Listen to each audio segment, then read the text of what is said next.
Hello, welcome back to the channel. My name is Lisa Elvin-Stoltari and I'm a genealogist and a passionate traveler. Over the last year or so, I've been featuring each vigeois or king's daughters and getting to know their stories a little bit better. There are over 700 of them, so we've got a long way to go. Today we're featuring Madeline Auvray in episode 138. But before we begin, I want to show you how you can support the channel. The first three keep you in the know: to subscribe, to like, and to notify. The next three are ways to help the channel grow. We've got Ko-fi, Etsy, and Patreon. All are ways of showing your support, and I have the links in the notes below. But let's get on with it today.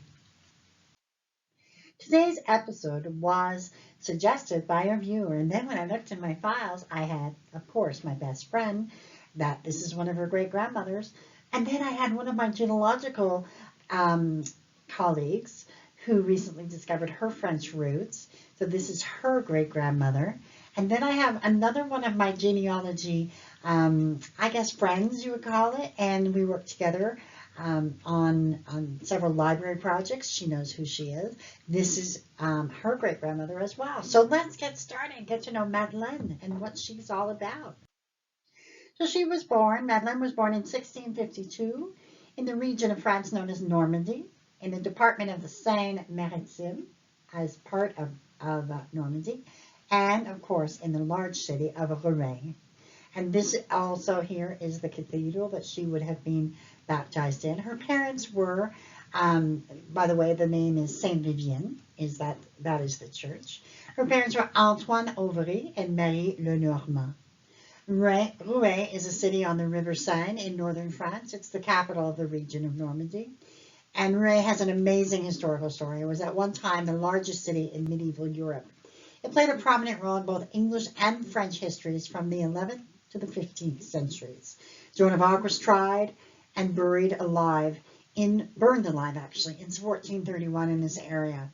Rouen is a city of cultural and educational significance. It's just been one of those amazing places where you go to discover the true nature of France, if you will. It's got a lot of prestigious universities as well. And in fact, the Statue of Liberty sailed from this place in June of 1885. The St. Vivian Church was originally built in the 10th century and rebuilt in the 14th century. So it was old even when she was baptized in it. First death, Madeline left for New France to embark on a new life as a fille du roi. She brought with her a dowry of 300 pounds, and she was on Le Prince Maurice and arrived in Quebec on July 30th, 1671. The man who would become her groom, his name, Nicola Matte. He was born in 1636 in Saint-Geneviève-en-Brie in France. And just to let you know, Auvray comes from a Gaulish word, braco, which became an Old French bray, which meant marsh or swampy or mud. So you kind of get an idea of that.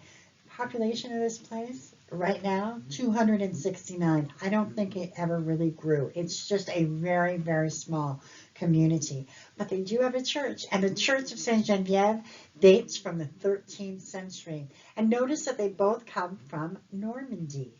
So both Madeline and Nicola come from the same region. She comes from, obviously, much bigger, kind of a city girl, and he's out there in the country. You can see how pretty it is just from the bottom picture that I selected. So let's see how he comes to New France. Nicola would probably come to New France as early as 1665. He's listed in the census of 1666. He is probably an engagé, someone who is working to, build a life here. And he is, like I said, that second circle is Nicola Matte. He's a habitant, which means simply he was living and being there. He wasn't, at that time, he wasn't, a hired person that we know of. They just listed him like this in the census. I couldn't resist this picture of Nicola Matte. This comes from the fabulous series if ever any of you have the opportunity to either borrow it from a library. It's out of print, but there is a Facebook page that is now, giving you the ability to download all of these stories, these biographies, to give you.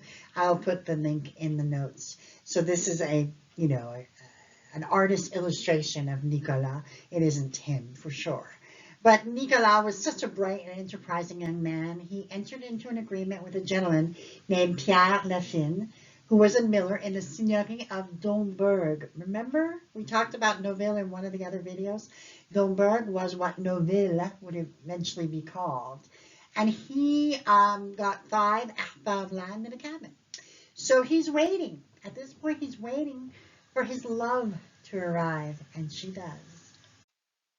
So they were married October 12th, 1671. So he waited quite a while, and he was able to build up truly an impressive land and life for her. So that made him even more desirable. So this is their marriage record. So the family would settle at Neuville. Let's just review. Remember, we talked about Domburg became Neuville, is a village on the north shore of the St. Lawrence River. Just to give you the circle there in the middle screen. And it was founded in 1684. It remains very picturesque. In 1653, the area was granted as a seigneurie by Jean de Lauzon to Jean Bourdon de Saint-Jean for his son Jean-François Bourdon de Domburg, hence the name, who was, a man of all characters, a man of all many skills. In 1680, the Domburg seigneurie was acquired by Nicolas Dupont de Neuville. Thereafter, the seigneurie was known as Neuville.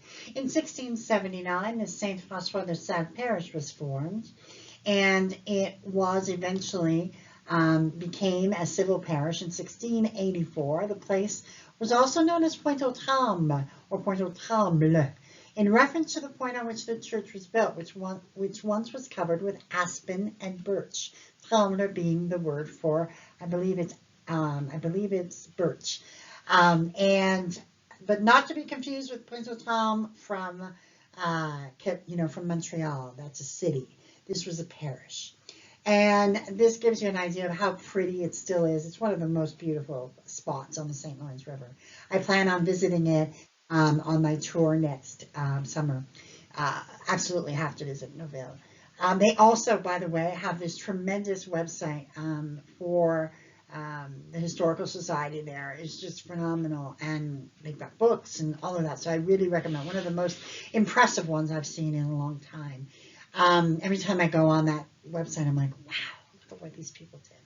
This is the 1681 census with Nicola and Madeline on it. You can see the difference in age, 45 and 29. They have their children, Leonard, 10 years old, Marie, Laurent, Jeanne.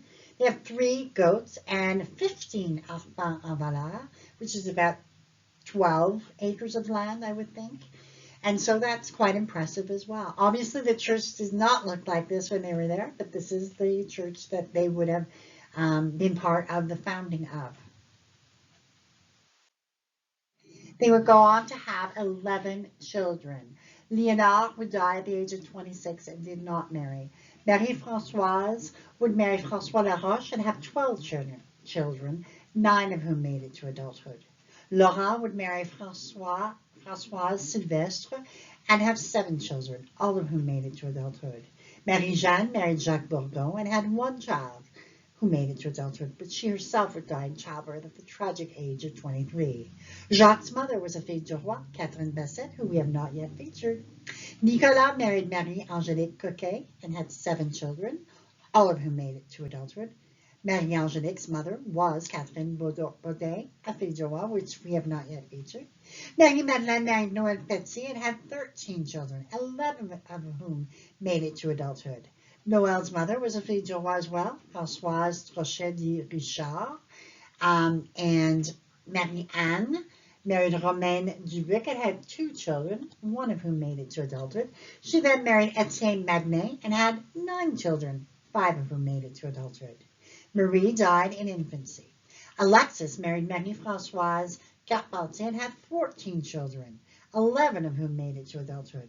Marie-Françoise's grandmother was fille du roi Marguerite Bonnefoy, which again we have not featured. She's got so many more to do.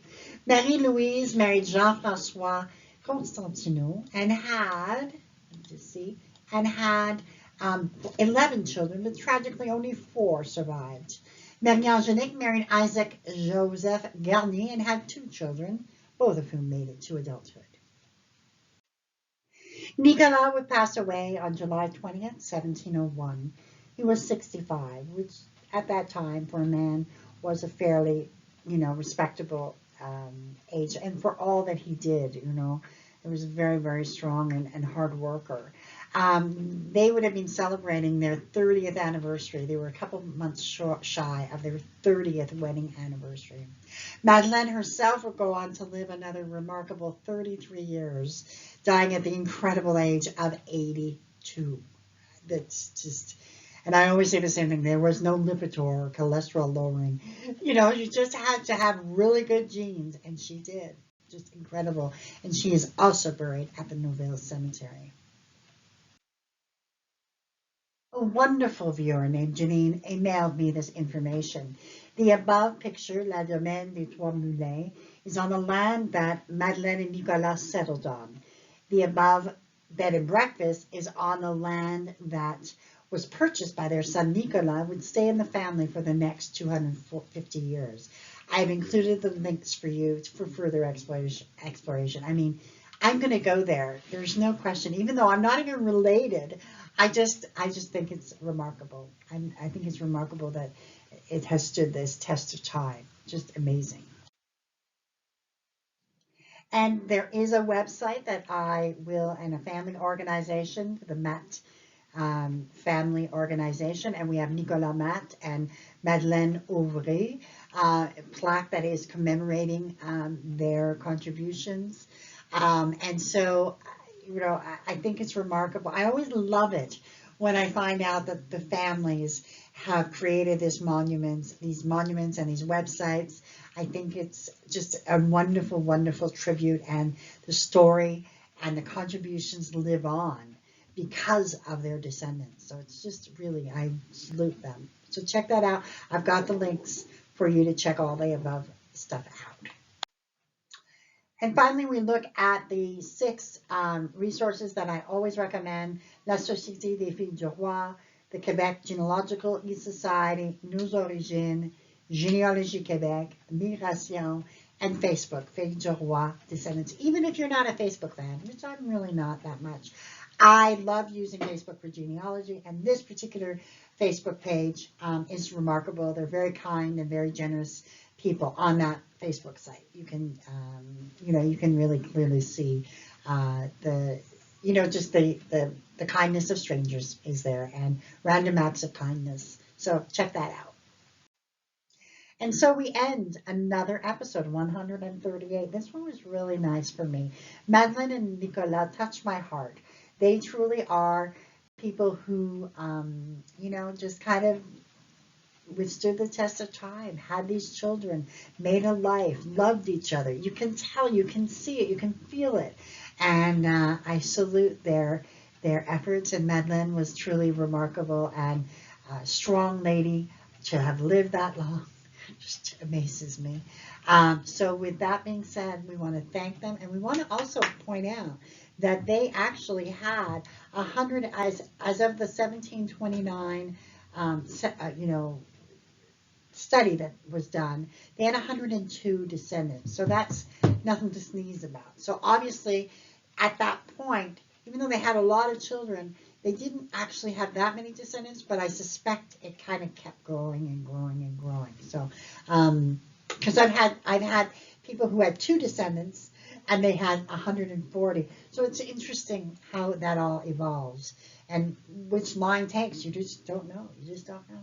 So we thank them for their contribution, for their earnestness, for their ability to be pioneers, and still the fact that there still is there are descendants that are honoring them, and places in Neuville that they touched.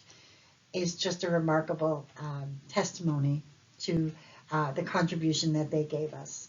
So with that, we bless and we thank Madeline and Nicola for what they gave us. Until I see you on episode 139, au revoir.